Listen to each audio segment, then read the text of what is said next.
सभी का स्वागत है। 81 नंबर में है प्रारंभिक विद्यालय स्तर पर खेलकूद बच्चों की इस प्रकार सहायता करते हैं कि ऑप्शन डी है बच्चे सहयोग की भावना, न्यायपरकता तथा समझौता करना सीख जाए।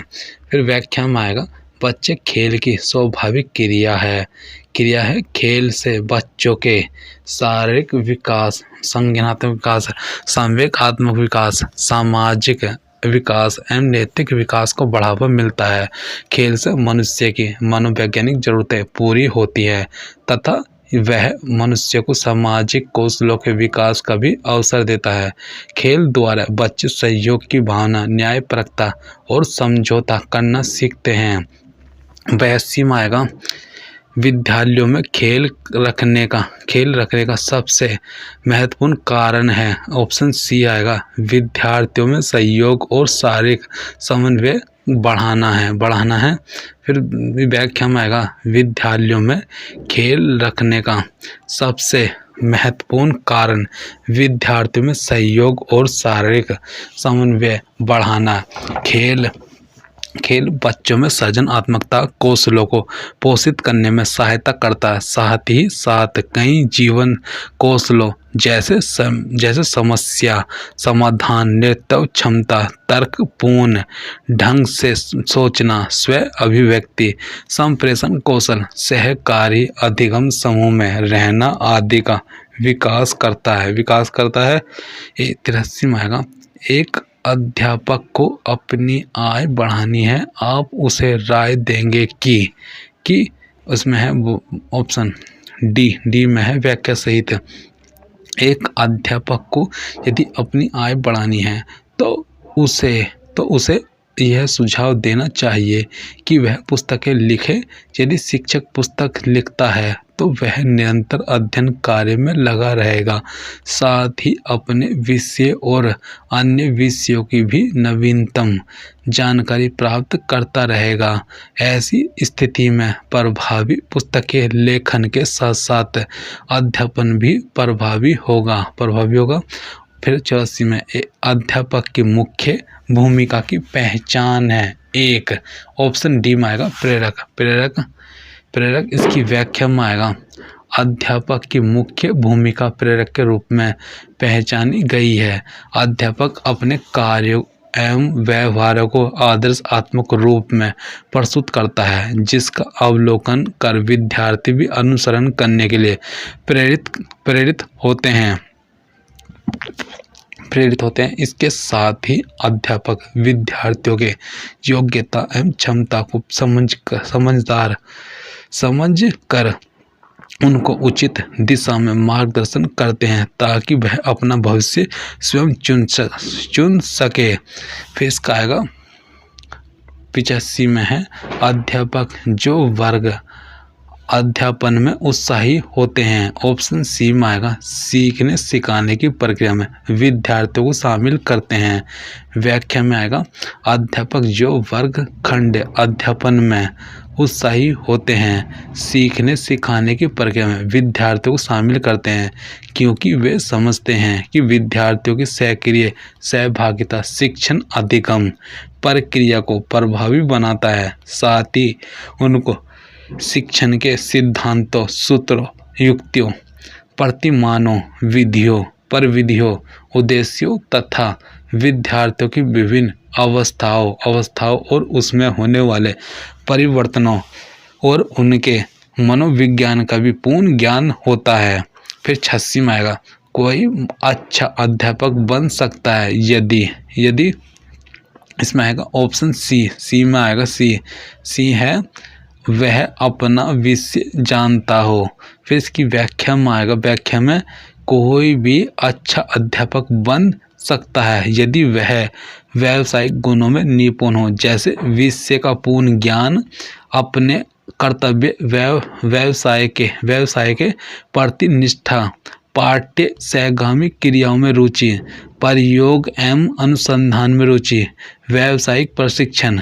फिर इसमें आएगा 87 में एक अध्यापक के रूप में यदि विद्यार्थी आपके वर्ग में उपस्थित नहीं रहते तो आप क्या करोगे। इसकी आएगा व्याख्या सहित। व्याख्या सहित इसमें आएगा डी में आएगा, डी में कारणों को समझने का प्रयत्न करेंगे और उनको दूर करने का प्रयत्न करेंगे। फिर इसका आएगा व्याख्या में, यदि विद्यार्थी आपके वर्ग में उपस्थित नहीं रहते तो एक अध्यापक के रूप में आपको कारणों को समझने का प्रयत्न करना चाहिए और उनको दूर करने का प्रयास करना चाहिए। विद्यार्थियों की कक्षा में उपस्थित मुख्य रूप से 3 कारणों से प्रभावित होती है। पहला, विद्यार्थी से संबंधित कारण, दूसरा शिक्षण प्रक्रिया से संबंधित कारण और तीसरा है अध्यापक से संबंधित कारण। यदि अनुपस्थिति का कारण शिक्षण प्रक्रिया या अध्यापक से संबंधित है तो एक कुशल शिक्षक को अपने शिक्षण प्रक्रिया और व्यवहार में परिवर्तन करके समस्या का समाधान किया जा सकता है। किंतु यदि विद्यार्थी संबंधित कारण है तो अध्यापक को उसके अभिभावकों से बातचीत करके समस्या को सुलझाया जा सकता है। फिर 88 में आएगा, 88 में एक प्रभावी शिक्षार्थी के गुण क्या हैं? ऑप्शन सी इसमें आएगा, डी में उपरोक्त सभी। स्व निर्देशित, जिज्ञासा और मुक्त विचारधारा, स्व जागरूकता। व्याख्या में आएगा, शिक्षार्थी वह बालक होता है जो अध्ययन और अनुदेशन या अनुभव के माध्यम से ज्ञान और कौशल अर्जित करने की इच्छा रखता है। एक प्रभावी शिक्षार्थी में निम्नलिखित गुण होते हैं। इसमें स्व निर्देशित, जिज्ञासु और मुक्त विचारधारा, स्व जागरूकता, स्व प्रेरित, फिर कल्पनाशील, सीखने की रुचि आदि। फिर 8-9 में आएगा, प्राथमिक शिक्षक के लिए निम्नलिखित में से किसका अध्ययन सर्वाधिक उपयोगी है? ऑप्शन बी में आएगा, बाल मनोविज्ञान। फिर इसमें आएगा प्राथमिक शिक्षक के लिए बाल मनोविज्ञान का ज्ञान होना आवश्यक है, क्योंकि वर्तमान शिक्षा का स्वरूप बाल केंद्रित हो गया है और बाल केंद्रित शिक्षा तभी संभव है जब शिक्षक को बालकों के विकास, व्यक्तित्व भिन्नता, अधिगम शैली, मानसिक क्षमता, व्यक्तित्व, बुद्धि आदि का ज्ञान हो, जिसका उपयोग वह अपने शिक्षण अधिगम प्रक्रिया के दौरान कर सके। फिर 90 का आएगा, एक शिक्षक अपने लोकतांत्रिक स्वभाव के कारण छात्रों को कक्षा में कहीं भी बैठने देता है। कुछ छात्र एक साथ बैठकर सामूहिक पठन करते हैं, कुछ शांति से बैठकर स्वयं पठन करते हैं। अभिभावक इसे पसंद नहीं करते। इस परिस्थिति से निपटने का निम्नलिखित में से सर्वश्रेष्ठ उपाय हो सकता है। इसकी व्याख्या है, सी में आएगा, अभिभावक शिक्षक के प्रति विश्वास रखे और शिक्षक से समस्या के बारे में चर्चा करे। व्याख्या में आएगा, यदि कोई शिक्षक अपने लोकतांत्रिक स्वभाव के कारण छात्र को कक्षा में कहीं भी बैठने देता है, कुछ छात्र एक साथ बैठकर सामूहिक पठन करते हैं तो वही कुछ शांति से बैठकर स्वयं पठन करते हैं। यह छात्रों के व्यक्तिगत अधिगम शैली को प्रदर्शित करते हैं। अतः अभिभावक को यह देखकर घबराना नहीं चाहिए, बल्कि शिक्षक के प्रति विश्वास रखना चाहिए तथा उनसे समस्या के बारे में चर्चा करनी चाहिए।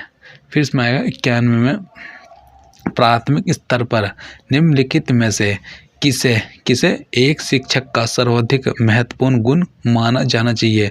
ऑप्शन बी में आएगा, धैर्य एवं सहिष्णुता व शिक्षण दक्षता है। फिर इसकी व्याख्या में आएगा, प्राथमिक स्तर पर शिक्षण कार्य करने वाले शिक्षकों में धैर्य, सहिष्णुता व शिक्षण दक्षता जैसे गुणों का होना आवश्यक है, क्योंकि प्राथमिक स्तर पर बच्चों की रुचि बढ़ने बच्चों की रुचि पढ़ने में नहीं होती तथा वे पूर्व अनुभव के साथ विद्यालय आते हैं। ऐसी परिस्थिति में शिक्षक उनके पूर्व अनुभव का उपयोग करते हुए नवीन ज्ञान की तरफ उनकी रुचि व जिज्ञासा को मोड़ना पड़ता है, जिसके लिए शिक्षक में विशेष कौशल व योग्यता की आवश्यकता होती है। फिर इसमें आएगा 92 में, एक शिक्षक के रूप में व्यक्तिगत भेद का ज्ञान आवश्यक है। ऑप्शन ए में वर्ग के अच्छे संचालन के लिए। फिर इसकी है कि व्याख्या में आएगा, एक शिक्षक के लिए भेद का ज्ञान आवश्यक है ताकि वह प्रत्येक विद्यार्थी की योग्यता एवं क्षमता के अनुसार अधिगम परिस्थिति का निर्माण कर सके और छात्र अपने सुविधा अनुसार अधिगम अनुभव प्राप्त करें। शिक्षक के लिए व्यक्तिगत भेदों का ज्ञान इसलिए भी आवश्यक है ताकि वह विद्यार्थियों की भिन्नताओं के अनुसार उनका विभाजन समरूप समूहों में कर सके। उदाहरण के लिए प्रत्येक कक्षा को मानसिक योग्यता के आधार पर श्रेष्ठ, सामान्य और निम्न मानसिक योग्यता वाले समूह में विभाजित कर शिक्षण कार्य करना ज़्यादा लाभदायक होगा। फिर 93 होगा, निम्नलिखित में से कौन सा शिक्षक से संबंधित अधिगम को प्रभावित करने वाला कारक है। इसमें आएगा व्याख्या सहित इसका है सी में आएगा, शिक्षक से संबंधित अधिगम को प्रभावित करने वाले कारक निम्न हैं। यह विषय वस्तु में प्रवीणता, फिर शिक्षक का व्यवहार, मनोविज्ञान का ज्ञान, शिक्षण विधि, व्यक्तिगत भेदों का ज्ञान, बाल केंद्रित शिक्षा पे बल। फिर इसमें आएगा 94 में आएगा, शिक्षण प्रक्रिया में डॉट का महत्वपूर्ण स्थान होता है। फिर इसमें आएगा शिक्षण प्रक्रिया में शिक्षक का महत्वपूर्ण स्थान होता है। शिक्षण प्रक्रिया में शिक्षक स्वतंत्र चर होता है जिस पर शिक्षण की व्यवस्था, नियोजन तथा उसका परिचालन निर्भर करता है। शिक्षण प्रक्रिया में शिक्षक यह निर्णय लेता है कि छात्रों का पूर्व व्यवहार तथा पूर्व ज्ञान क्या है, जिसके आधार पर वह नवीन ज्ञान को सीख सके तथा उद्देश्यों की प्राप्ति हो सके। फिर इसमें आएगा पिछन, एक अच्छा शिक्षक इसकी है ए, अपनी आंखें वर्गखंड के सभी छात्रों पर रखेंगे। फिर व्याख्या में एक अच्छा शिक्षक अपनी आंखें वर्गखंड के सभी छात्रों पर रखता है। वह कक्ष में प्रत्येक छात्रों के क्रियाकलापों और व्यवहारों पर नजर रखता है। फिर 96 में आएगा, 96 में आप एक शिक्षक हैं और आपका स्थानांतरण एक गांव की संस्था में से एक शहर में हुआ। आप उन्हें कैसे पढ़ाएंगे। इसका आएगा बी, आपकी शैक्षिक प्रक्रिया में कोई बदलाव नहीं आएगा। फिर इसमें आएगा, यदि आप एक शिक्षक हैं और आपका स्थानांतरण एक गांव की संस्था में से एक शहर में हुआ तो ऐसी स्थिति में आपकी शैक्षिक प्रक्रिया में कोई बदलाव नहीं आना चाहिए, क्योंकि एक कुशल अध्यापक ग्रामीण और शहरी विद्यालयों के बच्चों में कोई भेदभाव नहीं करता, यद्यपि वह व्यक्तिगत भिन्नता को अवश्य ध्यान में रखता है। फिर 97 में आएगा, स्कूल में अनुपस्थित रहना एवं भाग जाना इनके कारण है। इसका है डी में उपरोक्त सभी है व्याख्या सहित। स्कूल में अनुपस्थित रहने और भाग जाने के निम्नलिखित कारण हो सकते हैं। अभ्यास क्रम में रुचि का अभाव, शिक्षण की निर्बल पद्धति, अप्रभावी शिक्षक का व्यक्तिगत व्यवहार, बच्चे का अध्यापन में रुचि न होना, कक्षा का भौतिक वातावरण आदि। फिर इसका आएगा 98 को आएगा, 98 में अध्यापक का आचरण जरूरी है, इसका आएगा सी आदर्श। फिर इसकी व्याख्या में आएगा, व्याख्या में अध्यापक का आचरण आदर्शात्मक होना जरूरी है। आदर्श शिक्षक को मनुष्य का निर्माता, राष्ट्र निर्माता, शिक्षा पद्धति की आधारशिला, समाज को गति प्रदान करने वाला आदि माना जाता है। Doctor F.L. क्लेप ने आदर्श शिक्षक के 10 गुण बताए हैं। इसमें आएगा संबोधन, इसमें आशावादिता, उत्साह, फिर व्यक्तिगत आकृति, फिर संयम, मानसिक निष्पक्षता, शुभ चिंतन, सहानुभूति, जीवन शक्ति, यह विविधता। फिर इसमें आएगा 99 विद्यार्थियों की जरूरत और रुचि के विषय में अध्यापकों का ज्ञान जिस विषय में समाविष्ट है वह है ऑप्शन बी में आएगा शिक्षण का मानव शास्त्र। व्याख्या में आएगा, व्याख्या में विद्यार्थियों की जरूरत और रुचि के विषय में अध्यापकों का ज्ञान जिस विषय में समाविष्ट है उसे शिक्षण का मानव शास्त्र कहा जाता है। आधुनिक युग में मनोविज्ञान, विशेषकर बाल मनोविज्ञान व किशोर मनोविज्ञान के संप्रत्यों, सिद्धांतों व अनुप्रयोगों का शिक्षा के क्षेत्र में व्यापकता के साथ उपयोग किया जाता है। शिक्षण का मानव शास्त्र शिक्षण के दौरान बाल मनोविज्ञान के सिद्धांतों का अनुसरण करके शिक्षण कार्य को नियोजित व क्रियान्वित करने पर जोर देता है। फिर 100 में आएगा एक अध्यापक को अपने विषय में निपुण होना आवश्यक है। ऑप्शन डी में आएगा अध्यापन को सार्थक बनाने के लिए। फिर इसमें आएगा एक अध्यापक को अपने विषय में निपुण होना आवश्यक है ताकि वह अध्यापन को सार्थक बना सके। यदि अध्यापक अपने विषय में पारंगत नहीं होता तो वह बच्चों को उचित शिक्षा नहीं प्रदान कर सकता। इसलिए अध्यापक को अपने विषय में पारंगत होने के साथ साथ अन्य विषयों में भी दक्ष होना चाहिए। फिर इसमें आएगा इसमें है 101 में कक्षा में प्रभावी अधिगम सुनिश्चित करने के संदर्भ में निम्नलिखित में से कौन सा कथन अप्रासंगिक है। ऑप्शन सी में आएगा कक्षा में एकदम खामोशी हो ताकि अध्यापक शांति से पढ़ा सके। फिर इसमें आएगा व्याख्या में आएगा कक्षा में प्रभावी अधिगम सुनिश्चित करने के संदर्भ में निम्नलिखित कथन प्रासंगिक है। फर्स्ट है अध्यापक यह सुनिश्चित करे कि सीखी जाने वाली सूचना छोटे छोटे चरणों में प्रस्तुत की जाए। फिर सेकंड में आएगा बच्चों के अधिगम की परिशुद्धता के विषय में उन्हें तुरंत प्रतिपुष्टि प्रदान की जाए। अध्यापक यह सुनिश्चित करे कि विद्यार्थी अपनी गति से सीखने में सक्षम है।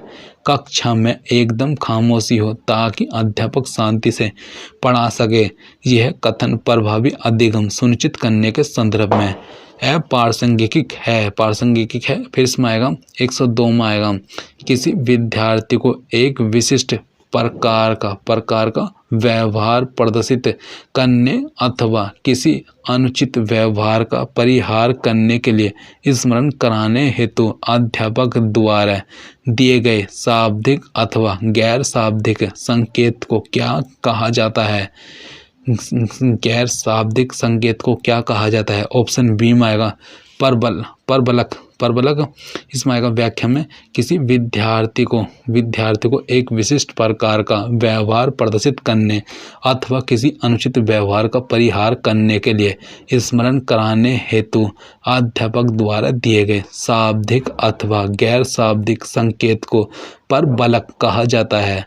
अतः किसी अनुक्रिया का पुनर्बलक वह है जिसकी प्रस्तुति अथवा विलंगता से अनुक्रिया के दोहराए जाने की प्रायिकता बढ़ जाती है। फिर 103 में आएगा, एक विद्यार्थी कक्षा में अध्यापक से एक प्रश्न पूछता है जो अध्यापक की दृष्टि में एक मूर्खतापूर्ण प्रश्न है और अध्यापक उस बच्चे को डांट देता है। अध्यापक के ऐसे व्यवहार से शेष विद्यार्थी निराश हो जाते हैं और प्रश्न पूछना ही बंद कर देते हैं। ऐसी स्थिति को निम्नलिखित में से क्या संज्ञा दी जा सकती है? ऐसी स्थिति को निम्नलिखित में से क्या संज्ञा दी जा सकती है? ऑप्शन ए में है प्रतिनिधिक दंड। इसमें आएगा, व्याख्या में आएगा, प्रतिनिधिक दंड जब अध्यापक द्वारा किसी एक विद्यार्थी को दिए गए दंड का प्रभाव अन्य विद्यार्थियों पर पड़ता है तो ऐसे दंड को प्रतिनिधिक दंड कहते हैं। उपर्युक्त प्रश्न में अध्यापक द्वारा दिए गए दंड को प्रतिनिधिक दंड की संज्ञा दी जा सकती है। फिर इसमें आएगा 104 में, यदि विद्यार्थी आपके शिक्षण में रुचि नहीं ले रहे हैं तो आप क्या करेंगे? ऑप्शन सी में आएगा, अपनी शिक्षण विधि में परिवर्तन लाएंगे।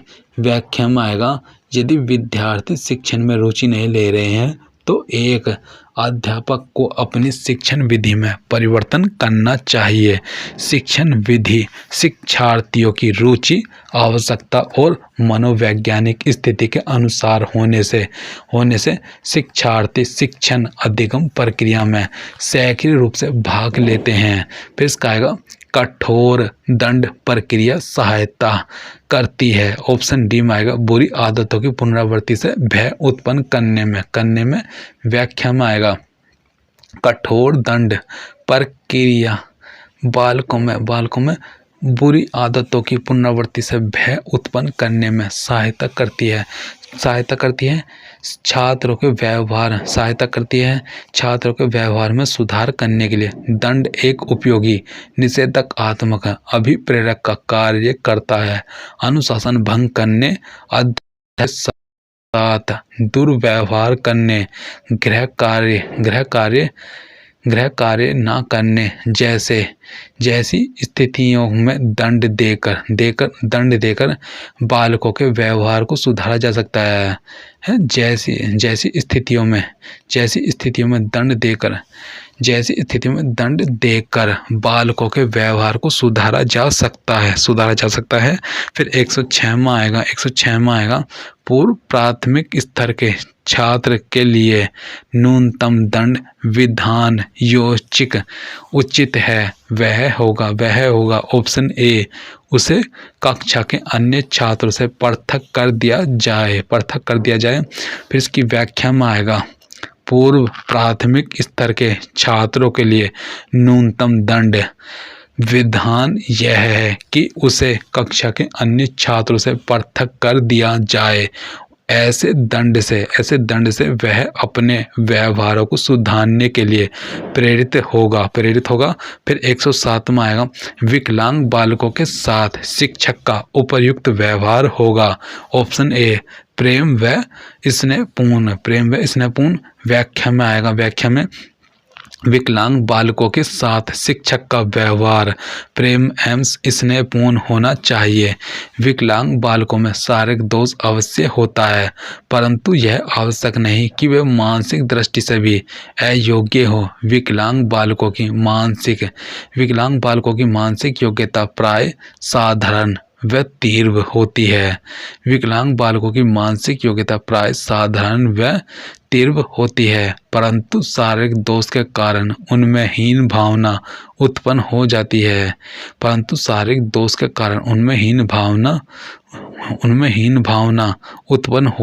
है। इसलिए ऐसे बालकों के साथ शिक्षक का व्यवहार प्रेम व स्नेहपूर्ण होना चाहिए, जिससे वे अपना समुचित विकास करने के लिए प्रेरित हो सकें। इसकी व्याख्या में आएगा, यह हो गया। फिर इसका आएगा नेक्स्ट क्वेश्चन, वे शिक्षक सर्वाधिक खुश कहे जा सकते हैं जो कि जो कि व्याख्या में आएगा अपने व्यावसायिक दायित्वों की पूर्ति के लिए सतत प्रयत्नशील रहते हैं। व्याख्या में आएगा वे शिक्षक सर्वाधिक खुश कहे जा सकते हैं जो कि अपने व्यावसायिक दायित्वों की पूर्ति के लिए सतत प्रयत्नशील रहते हैं। फिर इसकी व्याख्या में आएगा नाइन्थ में आएगा 109 में छात्रों पर निम्नलिखित में से कौन से शिक्षक व्यवहार का सर्वाधिक हानिकारक प्रभाव पड़ेगा। ऑप्शन ए शिक्षक की संवेगात्मक अस्थिरता इसमें आएगा व्याख्या में छात्रों पर शिक्षक की संवेगात्मक अस्थिरता का सर्वाधिक हानिकारक प्रभाव पड़ेगा। एक अच्छे शिक्षक में संवेगात्मक स्थिरता का होना आवश्यक है। छात्रों में प्रश्न पूछने पर उसे उखड़ना नहीं चाहिए। बहुत सोच समझकर उनके प्रश्नों का उत्तर देना चाहिए। फिर 110 में आएगा एक शिक्षक का गंभीर दोष है। ऑप्शन डी है अपरिपक्व मानसिक विकास। फिर इसमें आएगा एक शिक्षक का गंभीर दोष है उसका अपरिपक्व मानसिक विकास शिक्षा के उद्देश्य की पूर्ति करने तथा बालकों को मन से स्वस्थ बनाने के लिए सर्वप्रथम शिक्षक को मानसिक रूप से स्वस्थ होना जरूरी है। फिर 11 में प्राय शिक्षक होते हैं। ऑप्शन डी में आएगा प्राय शिक्षक होते हैं, डी में आएगा इनमें से कोई नहीं। फिर इसकी व्याख्या में आएगा एक अच्छे शिक्षक में धैर्य, नेतृत्व शक्ति, विनोद प्रियता, उत्साह, आत्मसम्मान, मनोविज्ञान का ज्ञान, संबंध स्थापित करने का गुण, विद्यार्थियों के साथ अच्छे संबंध, उच्च गुणवत्ता, छात्रों से प्रेम व सहानुभूतिपूर्ण, कुशल वक्ता, समय का पाबंद, विषय का पूर्ण ज्ञान, शिक्षण विधियों का प्रयोग आदि प्रकार के गुण होने चाहिए। शिक्षण विधियों का प्रयोग आदि प्रकार के गुण होने चाहिए। फिर 112 में आएगा शिक्षक की सफलता निहित है। ऑप्शन इसकी व्याख्या में आएगा सी में आएगा शिक्षक की सफलता उसके उत्तम शिक्षण में निहित होता है। अच्छा शिक्षण सुनियोजित, प्रेरणादायक, प्रगतिपूर्ण, क्रियाशील एवं गतिशील होता है।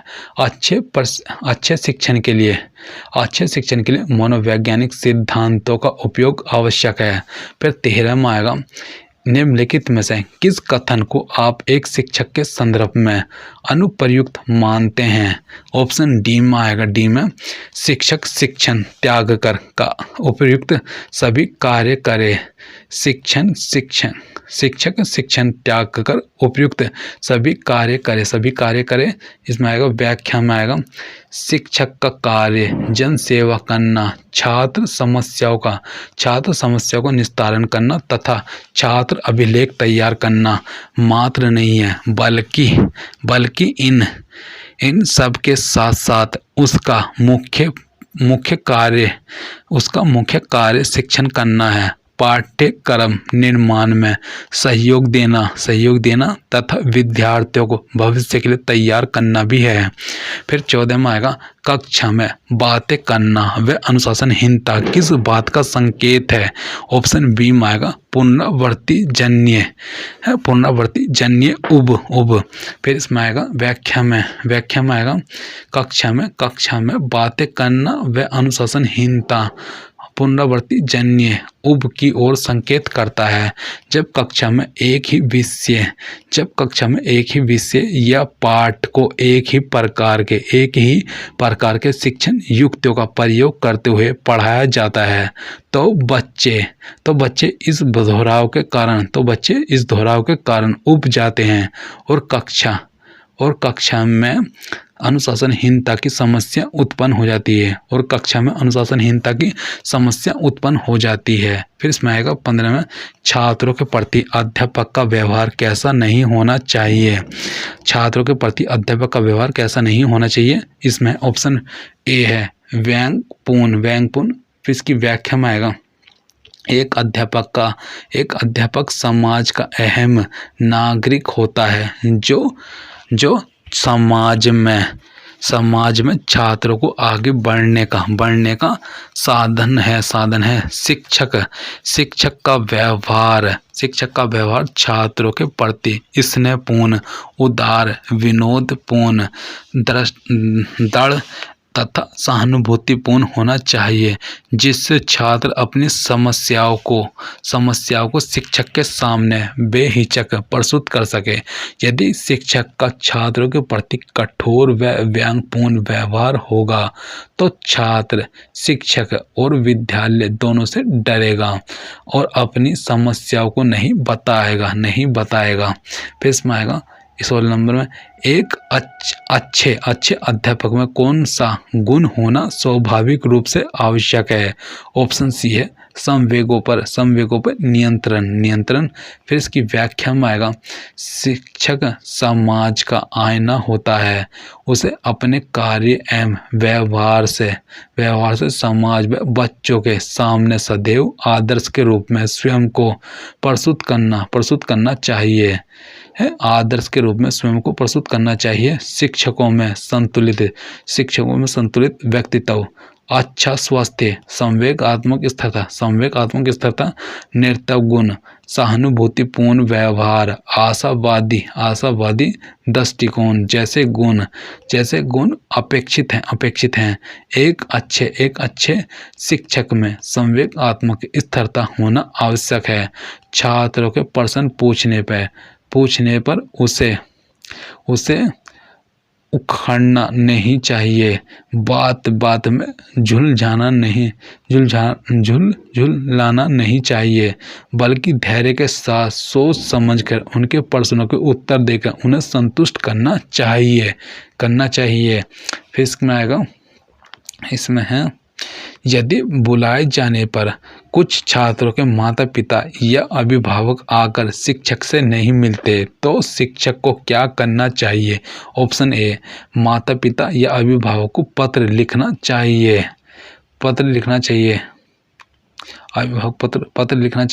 फिर यदि व्याख्या में आएगा, यदि बुलाए जाने पर कुछ छात्रों के माता पिता या अभिभावक आकर शिक्षक से नहीं मिलते हैं तो शिक्षक को पहले माता पिता को पत्र लिखना चाहिए और अगर उसके बाद भी नहीं मिलते तो शिक्षक को स्वयं जाकर उनसे मिलना चाहिए।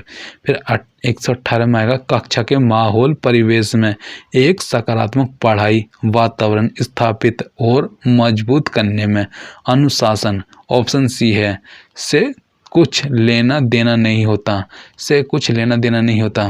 फिर इसमें आएगा व्याख्या में, कक्षा में परिवेश में एक सकारात्मक पढ़ाई वातावरण स्थापित और मजबूत करने में अनुशासन से कुछ लेना देना नहीं होता, क्योंकि अनेक शिक्षाविदों जैसे फ्रोवेल, पेस्टालोजी आदि का मत था कि कक्षा के बालकों में उचित अनुशासन बनाने, शिक्षा प्रदान करने के लिए उन्हें उनकी अभिरुचि के अनुरूप एक ऐसे स्वतंत्र व अनुकूल वातावरण में रखना आवश्यक है जिसमें वे सक्रिय ढंग से अपनी समस्याओं का समाधान कर सके।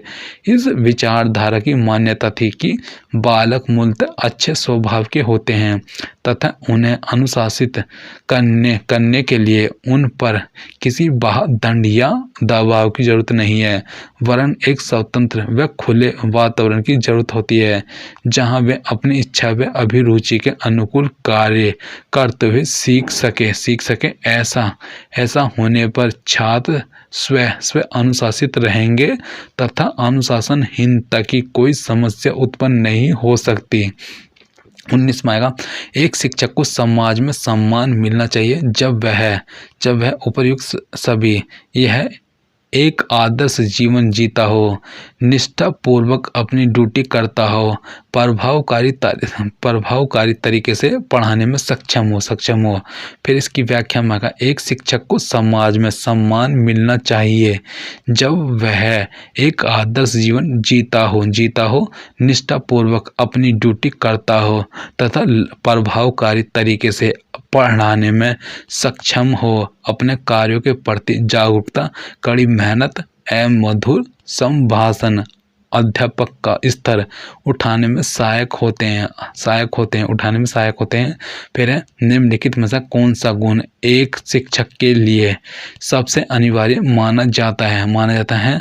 इसमें आएगा 120 में ए में आएगा, एक शिक्षक के लिए सबसे अनिवार्य गुण है उसे विषय का विशेषज्ञ होना चाहिए। शिक्षक में अपने विषय का नवीनतम ज्ञान, अपने व्यवसाय की पूरी जानकारी तथा बालकों के व्यवहार को समझने की क्षमता विशेष रूप से अपेक्षित होती है।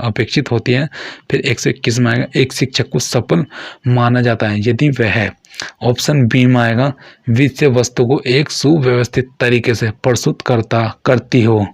फिर व्याख्या में आएगा, एक शिक्षक को सफल माना जाता है यदि वह विषय वस्तु को एक सुव्यवस्थित तरीके से प्रस्तुत करता है, क्योंकि जब छात्रों के समक्ष विषय वस्तु को क्रमिक रूप से या व्यवस्थित क्रम से प्रस्तुत किया जाता है तो वे विषय वस्तु का सहजतापूर्वक अधिगम कर लेते हैं तथा उनकी अवधारणाएं स्पष्ट हो जाती है।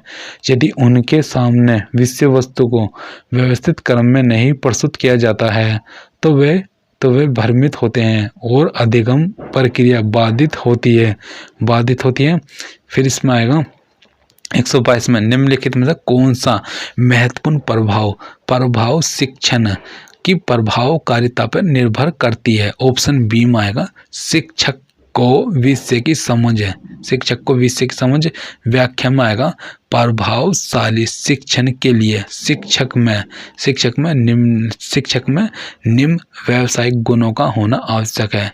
शिक्षक को विषय की समझ होनी चाहिए, अपने कर्तव्य व्यवसाय के प्रति निष्ठावान होना चाहिए, पाठ्य सहगामी क्रियाओं में रुचि होनी चाहिए, प्रयोग व एवं अनुसंधान में रुचि होनी चाहिए, व्यावसायिक प्रशिक्षण का अभ्यास होना चाहिए।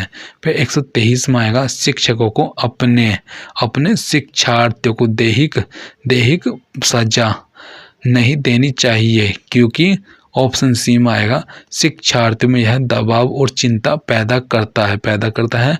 शिक्षकों को अपने शिक्षार्थियों को दैहिक सजा नहीं देना चाहिए, क्योंकि यह शिक्षार्थियों में दबाव और चिंता पैदा करता है। दंड का संबंध भय से होता है, अतः दंड के अत्यधिक भय से बालक का संवेगात्मक संतुलन बिगड़ जा सकता है। अतः दंड के अत्यधिक भय से बालक का संवेगात्मक संतुलन बिगड़ सकता है। आदर्श शिक्षक कैसा होता है, इसमें आएगा व्याख्या में सी में आएगा, मित्र, दार्शनिक और मार्गदर्शक बनकर। आदर्श शिक्षक को मित्र, दार्शनिक, मार्गदर्शक, परामर्शदाता, सुविधा प्रदाता, सुलभकर्ता, अभिभावक आदि के रूप में होना चाहिए।